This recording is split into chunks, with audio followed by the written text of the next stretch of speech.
Hi అండి, ఈరోజు అయితే మా బాబాయ్ అయితే సండే కదా మ్యాగీ చేయమన్నాడు. స్కూల్ ఉన్నప్పుడు స్కూల్ తీసుకువెళ్ళారు కాబట్టి ఇంటి దగ్గర ఉన్నాను. ఈరోజు మ్యాగీ చేయి మమ్మీ అని చెప్పాడు.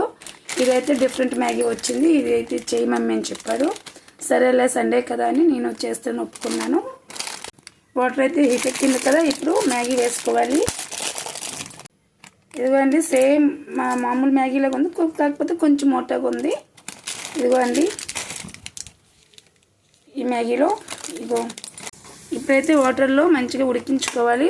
ఉడికిపోయినప్పుడు మనము మసాలా, ఇది ఆయిల్ అట రెడ్గా ఉంది, ఈ రెండు మిక్స్ చేసేవాలి. అంతేనండి. ఇదిగో అండి ఉడికిపోయింది మ్యాగీ మంచిగా. ఇప్పుడైతే మసాలా వేసుకుంటాం. దీంట్లో రెడ్గా ఉంది కదా మసాలా. ఇప్పుడైతే ఆయిల్ ఉంది కదా, దీంట్లో ఆయిల్ కూడా కట్ చేసి వేసుకుంటాం దీంట్లో. ఇదిగో అండి కంప్లీట్.